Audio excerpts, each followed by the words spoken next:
Bonjour et bienvenue sur ma chaîne YouTube, l'atelier du retraité. Alors avant de parler de ça, juste une petite info. Il manque 31 personnes à s'abonner sur ma chaîne pour qu'on arrive au quota de 1000 abonnés en 15 mois, c'est top. Et là c'est la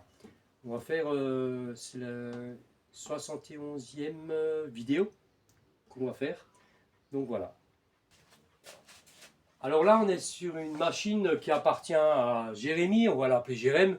Donc Jérém, il a cette machine à laver, c'est une marque Bosch. C'est pas le dernier modèle, elle est dans son jus, elle a je pense une dizaine d'années minimum. Mais il m'a dit que je me rappelle plus exactement si elle ne se remplit pas ou elle se vide. Enfin, on va, on va voir ce que là. En priorité, on va ouvrir comme d'habitude le dessus, les parois.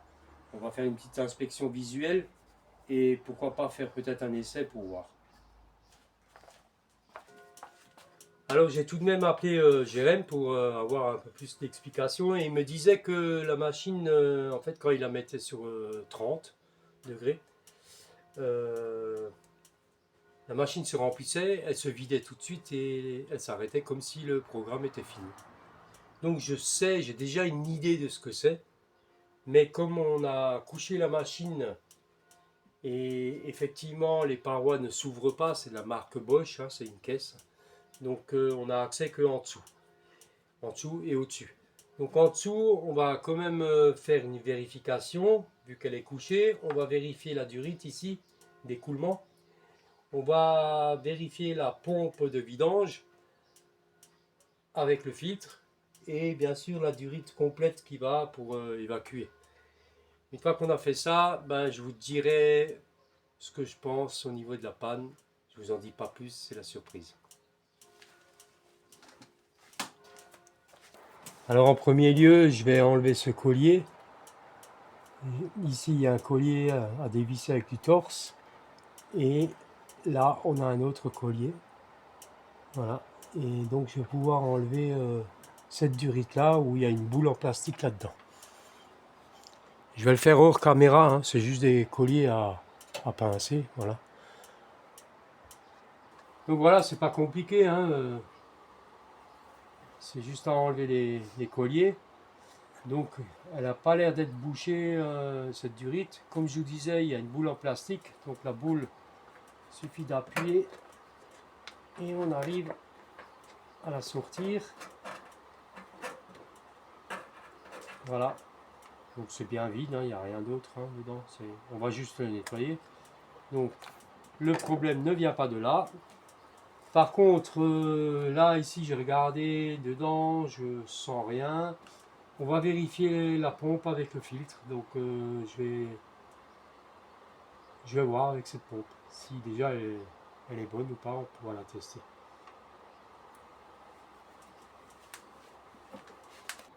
Donc je vais vérifier déjà le filtre hein, en premier lieu. C'est ce qu'on fait en premier.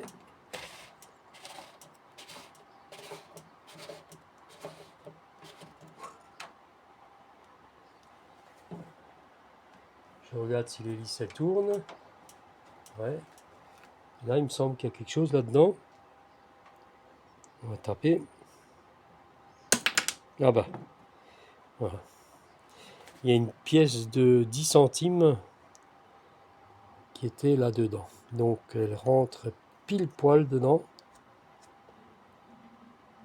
Alors est-ce qu'avec la pression et tout, ça bloque l'hélice? Ça peut être une supposition. Donc voilà, on va nettoyer tout ça.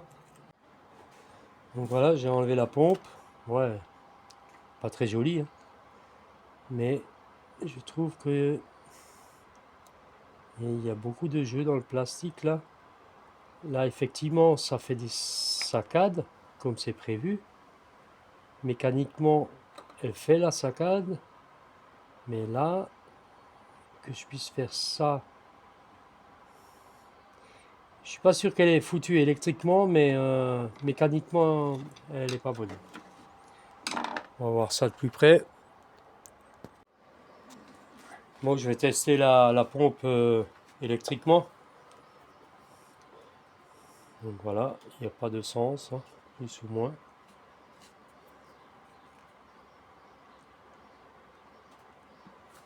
Voilà. Et je mets sur Home.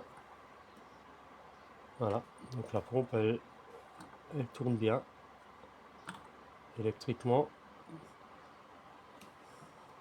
Elle a l'air correcte. S'il y avait, si elle était morte, il y aurait all ou 1. Et donc moi, là où je soupçonne quelque chose, c'est quand même cette pompe là, elle a quand même un sacré jeu, hein. Entre le moment, c'est plus net. Il y a beaucoup de jeux là, je trouve.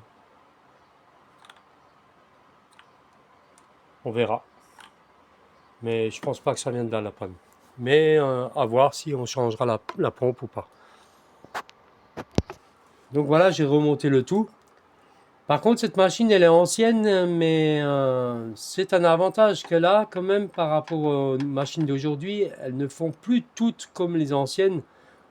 Si maintenant on a un problème de, de tambour, parce que ça c'est la cuve, de tambour ou de roulement dans le tambour, on peut changer parce que là, vous voyez bien, il y a des clips et des vis. On peut ouvrir effectivement la cuve pour arriver au tambour. Ça c'est top. Ça, aujourd'hui, malheureusement, ils ne le font plus. Il faut changer le tout. Voilà. Donc, j'ai branché la machine. Là, je l'ai mis à 30. J'ai ouvert mon robinet. Je vais faire un départ.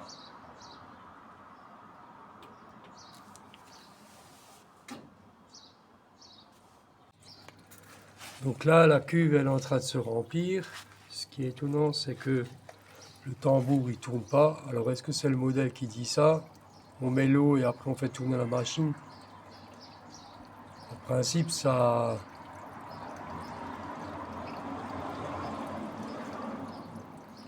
En principe, le tambour devrait déjà tourner un petit peu. On va attendre. Voilà. L'eau, elle arrive au niveau de la porte déjà. Vraiment, le tambour, il devrait tourner. Je trouve qu'il y a beaucoup d'eau dans la machine. On va peut-être faire un aquarium, hein, on va mettre des poissons dedans. Ah, voilà. Donc maintenant, en fait, elle vidange tout de suite. Le tambour ne tourne pas. Donc voilà. Là, ça vidange.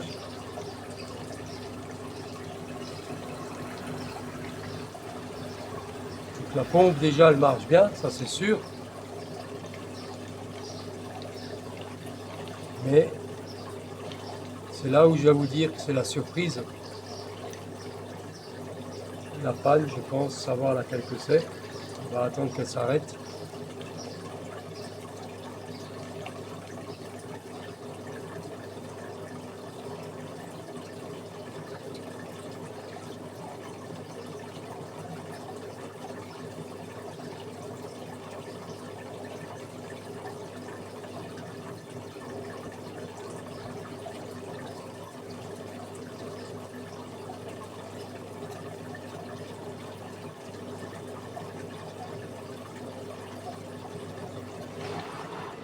Voilà.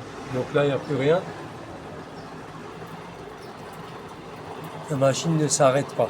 Donc, on va arrêter la machine. Euh, je suppose, de ce que je vous ai dit avant, la fameuse panne, je pense que c'est par rapport à ça. J'ai déjà dépanné une machine comme ça et en fait, le fait, parce que la personne en fait, elle est sur 30. Elle allume sa machine, elle éteint sa machine. Ce bouton, elle ne le touche jamais. Et en fait, si la poussière, vous savez très bien que c'est comme un potentiomètre, ça prend, ça, le contact ne passe plus. Donc le fait de faire ça de temps en temps avec votre machine et à l'envers, et encore une fois à l'endroit, de temps en temps, moi je vais mettre de ma bombe magique à l'intérieur. En même temps, je vais voir peut-être qu'il y a un condensateur aussi qui est cramé. Donc voilà, pour moi c'est uniquement là le problème. Voilà, j'ai démonté quand même le tableau de commande hein, avec le variateur là, enfin le variateur, le bouton de commande en fait. Et en fait le potentiomètre il est là, mais on va rapprocher la caméra parce qu'en fait j'ai détecté quelque chose et je pense que la panne elle doit venir certainement de là. Donc je vais rapprocher la caméra. Alors voilà la carte de plus près. Donc là on peut constater que là c'est noir. Donc il y a une petite résistance là. Après il y a ça. Les potentiomètres ils m'ont l'air d'être bons. Bon, c'est pas parce qu'ils sont pas gonflés qu'ils peuvent ne pas être foutus. Hein. Donc, voilà. Et là on constate vraiment à l'image, on voit vraiment que là c'est bien noir. Ça a dû chauffer. Donc soit c'est peut-être même ça. Hein. Enfin, on verra ça. Donc voilà, comme vous le savez, j'ai pas le matériel pour tester ces petites résistances, hein, mis à part les potentiomètres, ça oui. Mais je vais quand même emmener cette plaque chez mon ami que vous commencez à connaître, hein, Karim.